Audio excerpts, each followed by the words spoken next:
Dalamati dengan NIM 2311078. Di sini saya akan mengajar dengan metode cooperative learning. Terus juga saya menggunakan metode ceramah, metode tanya jawab, dan diskusi kelompok. Materi saya yaitu kelas 10, temanya fungsi hadis terhadap Al-Quran. Materinya bayan at-takrir, bayan at-tafsir, bayan at-tasyrih, dan bayan an-nasyr.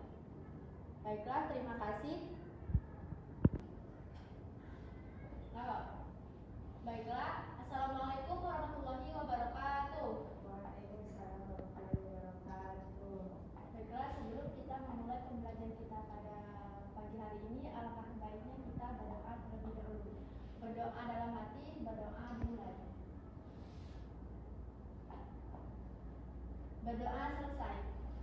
Baiklah, apakah hari ini ada yang tidak masuk? Masih Bu, masih semua. Ya, untuk semua. Nah, pada pagi hari ini kita akan mempelajari mata pelajaran Al-Quran Hadis.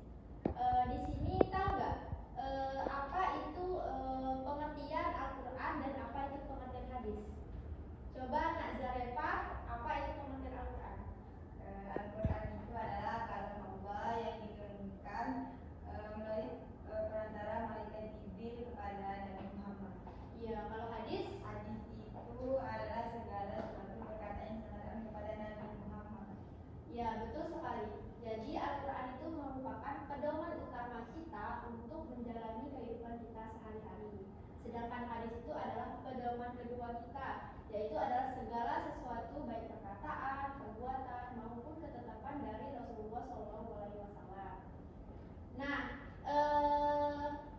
kalian tahu nggak kenapa sih kita itu masih memerlukan hadis, padahal kan kita sudah mempunyai Al-Quran menjadi pedoman utama kita. Ada yang tahu? Ada Bu. Apa? Karena hadis itu berfungsi untuk memperjelas lagi ayat-ayat Al-Quran yang bersifat mujmal yang masih global. Ya, betul. Jadi kenapa kita masih memerlukan sebuah hadis di dalam kehidupan kita, padahal kita sudah memiliki Al-Quran sebagai pedoman utama kita. Karena hadis itu fungsinya itu menjelaskan, menguatkan, serta mempertegas semua aturan atau ketetapan yang sudah dijelaskan di dalam Al-Quran. Nah, ngomong-ngomong soal hadis, hari ini kita akan mempelajari tentang fungsi-fungsi hadis.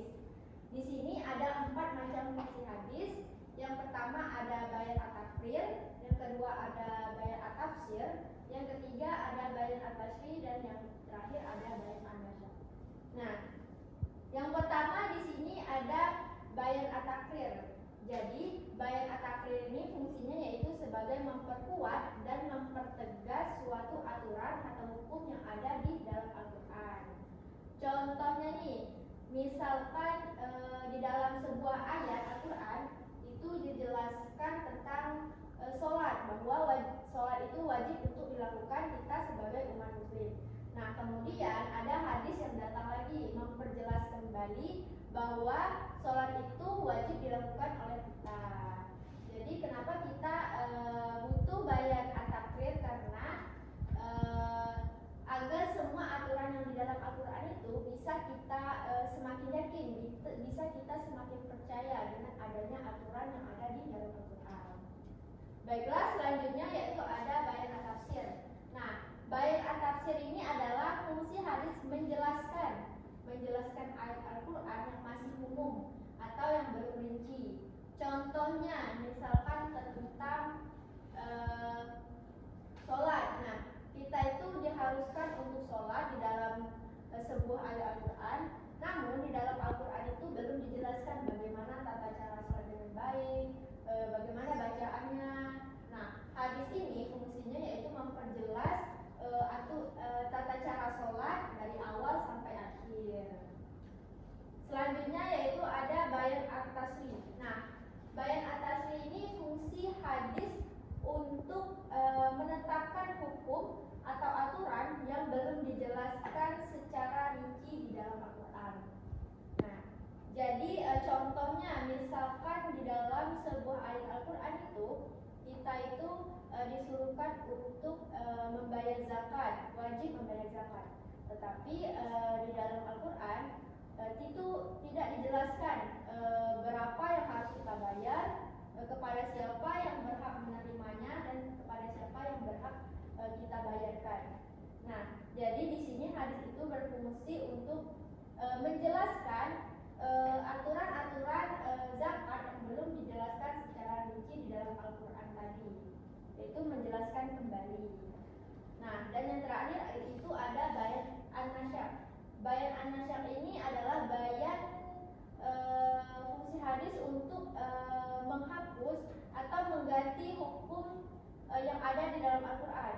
Namun fungsi hadis yang terakhir ini masih diperdebatkan di kalangan ulama. Kenapa? Karena dia itu seperti mengganti atau menghapus hukum yang ada di dalam Al-Quran. Tetapi ini masih termasuk ke dalam fungsi hadis. Contohnya nih, misalkan tentang wasiat.